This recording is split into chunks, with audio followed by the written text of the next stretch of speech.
We are starting section 12.1, finding derivatives using limits. Hopefully from reading your introduction packet, it kind of gave you an idea of what derivatives are, and you've already worked with limits in previous units, so we're going to kind of build upon that knowledge.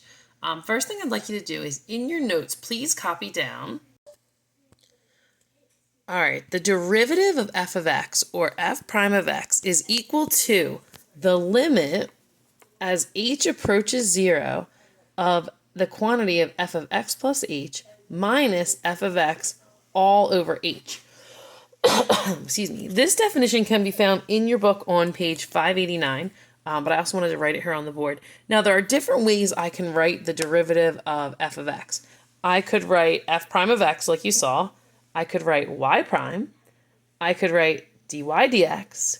I could write d dx of f of x, or d dx of y. I would like you to jot down all these different ways or different notations that you can write derivative. And again, these are also found on page 589 in your book, but you can see them here on our notes.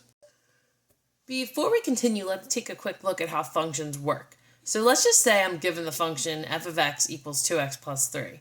If I want you to find f of 5, would it be correct to just plug a 5 in everywhere you see an x? Then you would get 2 times 5 is 10, 10 plus 3 is 13. F of 5 equals 13. All right, let's take this function again. Let's say if f of x equals 2x plus 3, and I want to do f of x plus h. So all of my x's are now going to turn into x plus h.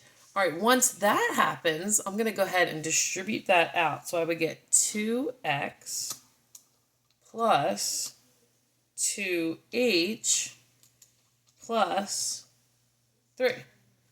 And that would be my function. That's what f of x plus h equals. All right, let's go ahead and try and calculate a derivative using this limit definition. All right, let's work through the first example in our book on page 589. If you want to follow along there, you can. All right, the example 1 asks us to find the derivative of f of x, or f prime of x, if f of x equals 3x plus 5. We are going to be using our limit definition every time written at the top of my board here. So before I get started, let me just take a second to note, I already know that f of x is 3x plus 5. But I don't know what f of x plus h is. So let's go ahead and turn that x into an x plus h. By distributing, I would then get that f of x plus h equals 3x plus 3h plus 5. All right, now let's go ahead and substitute that into our limit definition. So according to us, the derivative of f of x, f prime of x, is equal to the limit as h approaches 0 of f of x plus h, which is 3x plus 3h plus 5, minus f of x, minus, I'm going to put this in parentheses because I do not want to forget to distribute my negative here, all over h. All right, let's see what happens. I'm going to go ahead and distribute my negative in. So I'm going to get f prime of x equals the limit as h approaches 0 of 3x plus 3h plus 5 minus 3x minus 5, all over h. These go away. These go away. So I'm left with the derivative f of x equals the limit as h approaches 0 of 3h over h. Even my h's cancel out.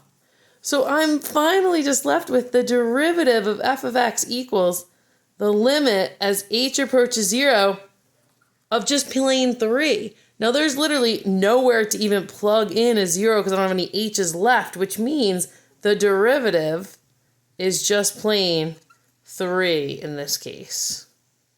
Final answer, example 1. Let's move on.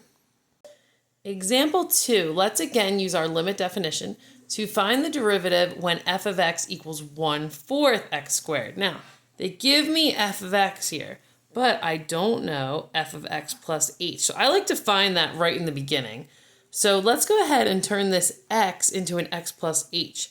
So it's 1/4 times the quantity of x plus h squared.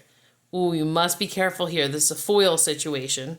So I really need to do 1/4 times x plus h times x plus h, which is 1/4 times x squared plus hx. So plus 2hx plus h squared. I'm going to go ahead and send in my 1/4. I know they didn't do this in the book, but this is just another way to show it. So let's go ahead and send in the 1/4 plus what is 1/4 times 2? That's 1/2 hx plus 1/4 h squared. So that is what my f of x plus h equals. All right, time to use that limit definition. So the derivative of my function equals the limit as h approaches 0 of f of x plus h, which is this function right here, 1/4 x squared plus 1/2 hx plus 1/4 h squared minus my f of x function, which is just 1/4 x squared all over h. Whew, my favorite part is definitely this one right here, where these cross off. All right, so let's bring this down to the next level here. The derivative is equal to the limit as h approaches 0 of 1/2 hx plus 1/4 h squared h. Looks like I can definitely get rid of 1h everywhere. So let's cancel out 1h here, 1h here, and 1h here.